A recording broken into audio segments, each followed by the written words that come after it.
Olá, irmãos, que a graça, a paz do nosso Senhor Jesus Cristo continue reinando sobre nossas vidas. Esta semana o Senhor me deu um texto que se encontra lá no livro do profeta Amós, capítulo 6, versículo 1, que diz assim: Ai dos que vivem sossegados em Sião, dos que estão confiados no monte de Samaria, que tem nome entre os primeiros das nações, aos quais vem a casa de Israel. O profeta Amós, ele viveu num tempo de grande opulência, de grande riqueza na nação de Israel e de Judá. É interessante que era um momento de grande prosperidade material, mas em matéria de vida espiritual havia um comodismo, havia uma satisfação com o que se já havia conquistado. E Deus levanta esse homem simples, um agricultor, um cuidador de animais, para falar ao seu povo ali em Israel. E ele começa com essa expressão, ai. Jesus Cristo também usou essa expressão. É uma interjeição que expressa o lamento de Deus, a tristeza de Deus, ao ver o seu povo desviado do propósito fundamental da vida, que é a vida espiritual. Irmãos, se tem algo que nós devemos valorizar, é a nossa vida espiritual.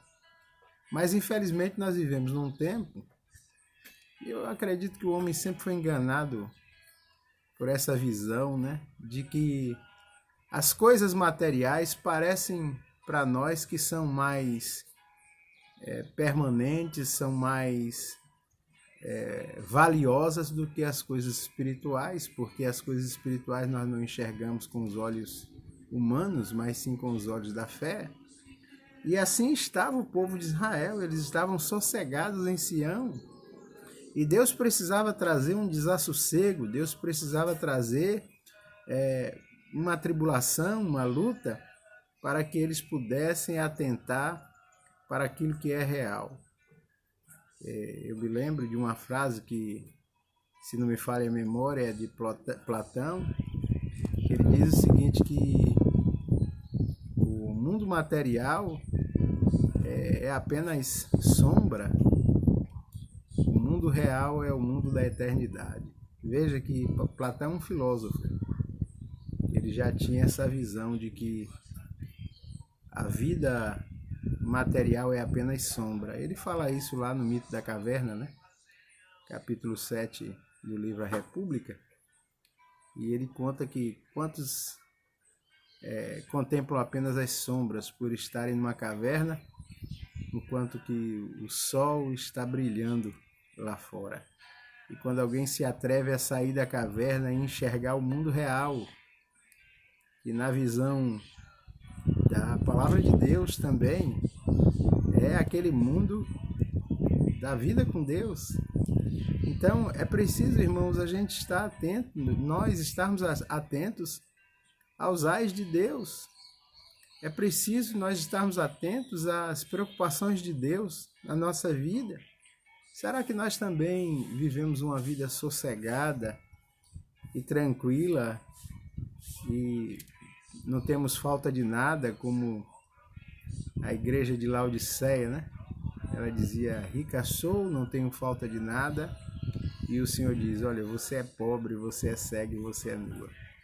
Que nós possamos enxergar com os olhos de Deus, que nós possamos aceitar o desassossego que vem de Deus.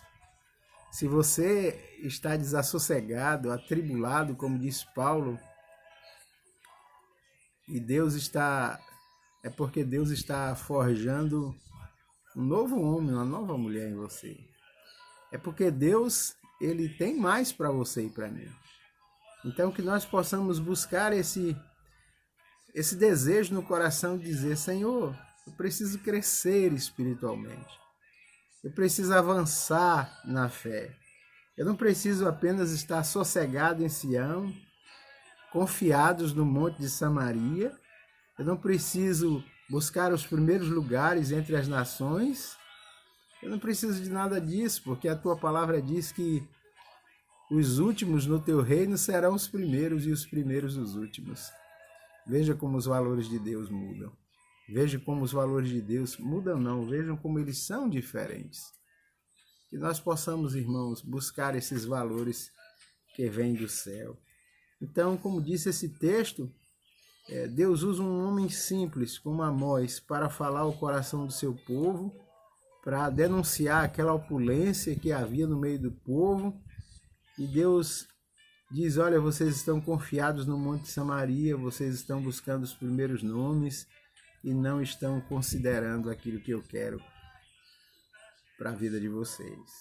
Então que nós possamos, irmãos, buscar isso. Nós não podemos estar satisfeitos com nós mesmos. Nós não podemos estar satisfeitos com o nível de fé, o nível de vida espiritual que nós atingimos, porque Deus tem mais. Volto ao mito da caverna, quando um homem que ali na caverna só enxergava luz e sombra, a luz de uma fogueira, né?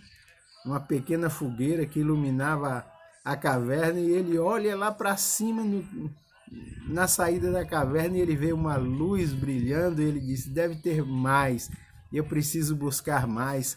E ele ousa sair ali daquela caverna e ele encontra o sol lá fora.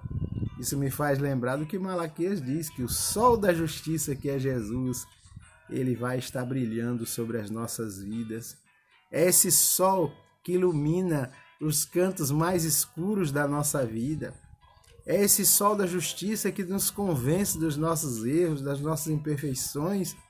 É esse sol da justiça que nos desafia a nos curvar diante dos valores de Deus, crescer na presença dele. Então, você está satisfeito com você mesmo? Está satisfeito com o nível de fé que você já alcançou? Está satisfeito com o nível de compreensão que você já tem de Deus? Quero dizer para você que Deus tem mais. Quero dizer para você que Deus quer que você se torne uma ferramenta tão útil nas mãos dele, para que você conheça mais do Pai.